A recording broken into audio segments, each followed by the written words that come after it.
आपको लोगों की परवाह नहीं करनी। अगर यीशु मसीह ने परवाह नहीं की, आपके लिए क्रूस उठा लिया, शर्मिंदगी वो आपकी थी, मेरी थी, जीसस क्राइस्ट ने उठाई, उसकी थोड़ी थी। वो एक भी दोष साबित नहीं कर पाए। तो कहता अगर मैं तेरे लिए तेरी शर्मिंदगी को उठा सकता हूं, तो क्या तू लोगों से दो बातें नहीं सुन सकता? अगर तू नहीं सुन सकता तो तू उद्धार के काबिल भी नहीं है। आपको परवाह है कि आपका दोस्त क्या कहता है, आपके रिश्तेदार क्या कहते हैं? वो आपका उद्धार नहीं कर सकते। जब बड़ी बीमारियां होंगी वो आपको चंगे नहीं कर सकते, वो आपको ऊंचा नहीं कर सकते, आपके बारे में बातें ही करेंगे। सदूकी फरीसी होते थे ना, जब किसी को इल्जाम लगता था बोलते थे मार दो इसको, मार दो। सदूकी और फरीसियों की आदत होती, बोलते अब इसको मार दो, इसका इस्तीफा ले लो, इसको खत्म कर दो। और जब मार देते थे कहते हाँ ठंड पैगी मारता मारता ठंड पैगी हुन कलेजे हुन मारता ना हुन ठंड पैगी कलेजे। ये सदूकियों फरीसियों की निशानी होती थी कि वो मारते थे और ठंड पड़ जाती थी। मारते क्यों थे? Personal jealousy. वचन की परवाह नहीं होती थी। अगर वचन की परवाह होती तो फिर वो व्यभिचारी क्यों होते? अगर वचन की परवाह होती तो फिर वो ऐसे पापी क्यों होते? वचन की परवाह नहीं थी, वचन को मिस यूज करना था उन्होंने, वचन को हथियार बनाकर लोगों को नाश करना था कि हाँ अब मर गई ना ये, पत्थर वहां कर करके अब ठीक है। स्तिफनुस को मार दिया, गवाहों ने अपने कपड़े शाऊल के पास रख दिए जो पौलुस बन गया। हाँ अब ठंड पड़ गई, ठंड पड़ गई।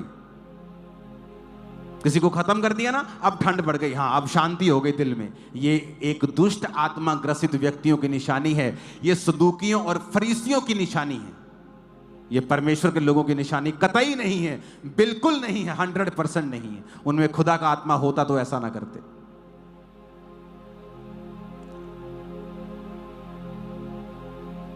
और आपको भी परवाह नहीं करनी। अगर जीसस ने परवाह नहीं की, मुंह पर थूका गया, दाढ़ी नोची की, बाइबल कहती है सिर पे कांटों का ताज डाला गया, क्रूस की मौत दी गई, और उसने परवाह नहीं की आप लोगों के लिए, क्या आपको परवाह करनी चाहिए? एक व्यक्ति जो आपसे इतना प्रेम करे, आपकी हेल्प करे, आपको प्रेम करे, आपको गाइड करे, और आप मुंह उठाएं और बकवास कर दें,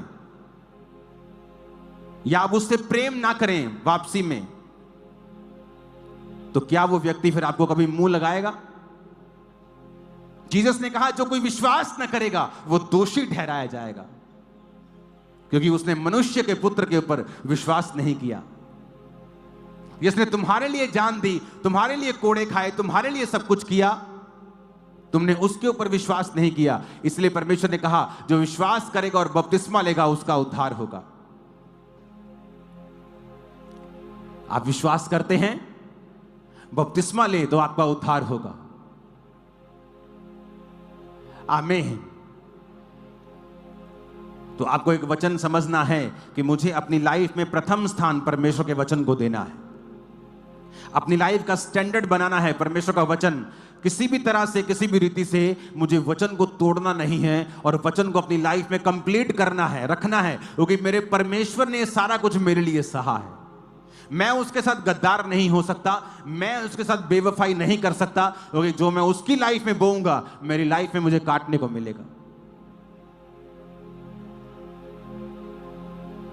वचन कहता है इसलिए झगड़ा करने में जल्दी ना करना, क्योंकि जब तेरा पड़ोसी तेरा मुंह काला करेगा तो तेरा अपवाद बना रहेगा। वचन एक एक बात हमें समझाता है अपनी लाइफ में हमें किस तरह से चलना है।